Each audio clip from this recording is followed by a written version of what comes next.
अस्सलाम वालेकुम गाइस। आज मैं आपके साथ क्लास 9 का मैथ स्टार्ट करने लगा हूँ। तो चैप्टर नंबर 1 से स्टार्ट करेंगे, जिसका नाम है मैट्रिक्स।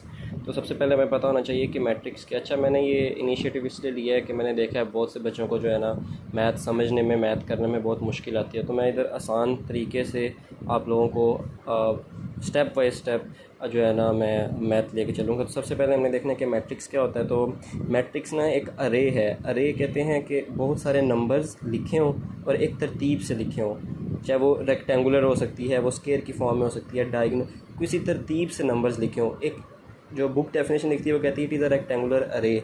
ठीक है, किसकी? रियल नंबर्स की रेक्टेंगुलर अरे है। तो रियल नंबर लेट्स सपोज मैं कहता हूँ 1 2 3 4 5 6, मैंने कह दिया ये 6 रियल नंबर मैंने ले लिए। अच्छा, ये 6 रियल नंबर को मैं एक रेक्टेंगुलर अरे की फॉर्म में लिख लिया और इसको ब्रैकेट से मैंने इस तरह इनक्लोज कर दिया, तो ये मेरे पास एक मैट्रिक्स बन गया।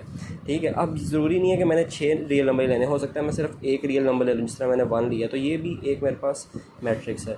ठीक है, ज़रूरी मैं इसको इस फॉर्म में, हॉरिजॉन्टली फॉर्म में लिखा, हो सकता है मैं इसको इस फॉर्म में लिख लूँ 1 2 3 4 5 6, तो भी ये मैट्रिक्स है। ठीक है, तो किसी भी तरतीब से एक रेक्टेंगुलर अरे की फॉर्म में लार्ज ब्रैकेट से इनक्लोज करके इस तरह नंबर्स लिख दिए जाएँ तो वो मैट्रिक्स कहलाता है। ठीक है, अब मैट्रिक्स के ना, हर मैट्रिक्स के दो कंपोनेंट्स हैं, एक उसकी होती है रो और दूसरी उसकी होती है कॉलम। तो सबसे पहले हमने देखना है कि रो क्या है।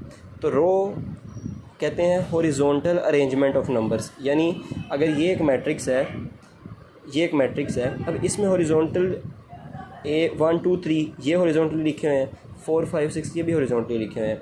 तो हॉरिजॉन्टली जो नंबर लिखे हुए हैं वो बनाते हैं रोज़। तो इसके अंदर एक रो है ये और दूसरी रो है ये, तो इस मैट्रिक्स के अंदर कितनी रोज़ हुई?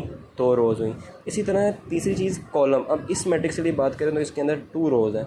ठीक है, अच्छा इसके लिए बात करें तो इसमें नंबर ही एक है, तो इसकी रो भी एक है, एक ही रो होगी। ठीक है, तो इसके अंदर 1 रो। इसके अंदर देखें तो एक रो ये है, फिर दूसरी रो ये है, फिर तीसरी रो ये है, तो इसके अंदर कितनी रोज़ होगी? 3 rows. Horizontally number, horizontal arrangement of numbers को हम रोज़ कह देते हैं। फिर कॉलम, तो इस कॉलम कहते हैं वर्टिकल अरेंजमेंट को, इस तरह वर्टिकल अरेंजमेंट। तो इस मैट्रिक्स के अंदर 1 2 और 3 कितने कॉलम हुए?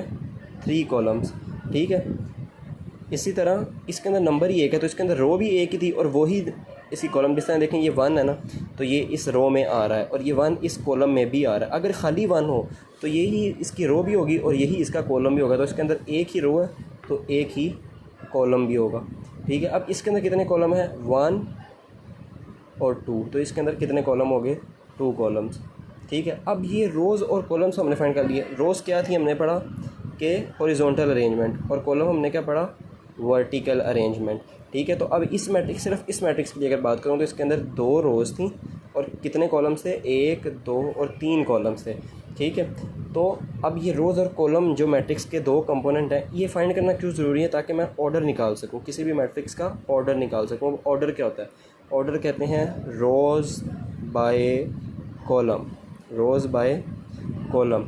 अब ये क्या चीज़ है? अब इस मैट्रिक्स के अंदर कितनी रोज़ थी? 2 रोज़ थी, हमने लिखा। और कितने कॉलम से? 1 2 3 कॉलम से ना, 2 रोज़ थी और 3 कॉलम। तो इस मैट्रिक्स का ऑर्डर पता क्या होगा? रोज़ बाय कॉलम। तो रोज़ कितनी थी? 2 बाय कॉलम कितने थे? 3। तो इस मैट्रिक्स का ऑर्डर क्या होगा? 2 बाय 3। इस तरह इस मैट्रिक्स के अंदर एक ही रो थी और एक ही कॉलम था, तो इसका ऑर्डर क्या होगा? 1 बाय 1। इसी तरह इसका ऑर्डर क्या होगा? 3 बाय 2। 3 रोज़ हैं, 2 कॉलम, तो इसका क्या हो जाएगा?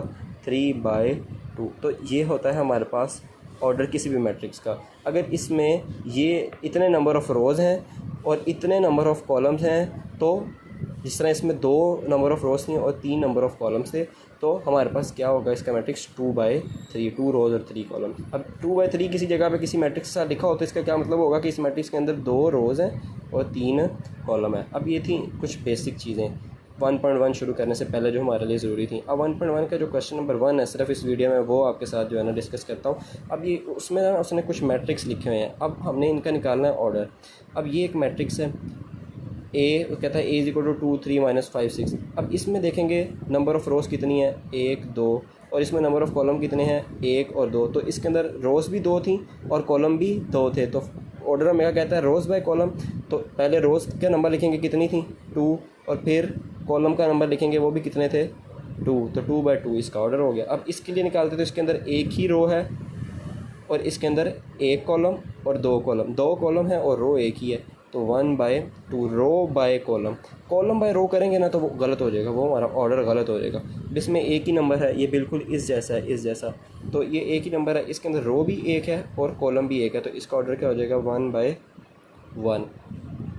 अब इसमें देखें एक रो, 2 रो, 3 रो और कॉलम इसमें सिर्फ एक ही है, तो 3 रोज़ थी और कॉलम सिर्फ एक, तो इसका ऑर्डर हो गया 3/1।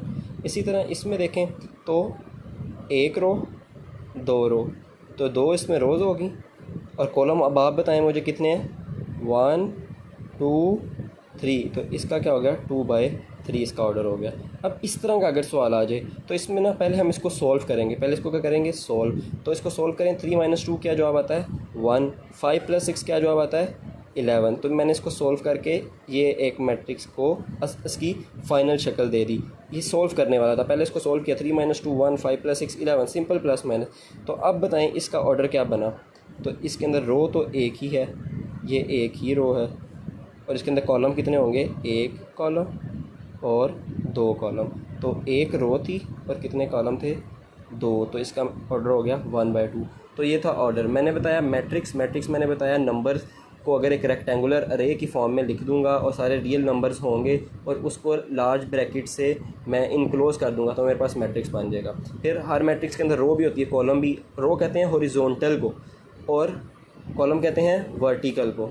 फिर रो बाय कॉलम से मैं ऑर्डर फाइंड कर सकता हूँ, पहले रोज़ का नंबर फिर कॉलम का नंबर तो ऑर्डर। इसी तरह हमने अपना 1.1 का पहला क्वेश्चन कर लिया। अब 1.1 का क्वेश्चन नंबर 2 और क्वेश्चन नंबर 3 वो मैं आपको इंशाल्लाह नेक्स्ट वीडियो में बताऊँगा। अभी तक के लिए इतना ही। अल्लाह हाफिज़। चैनल को ज़रूर सब्सक्राइब लाइक शेयर करें ताकि मेरी मज़ीद आगे चैप्टर्स की और एक्सरसाइज की वीडियोज़ आप तक पहुँचती रहें। अल्लाह हाफिज़।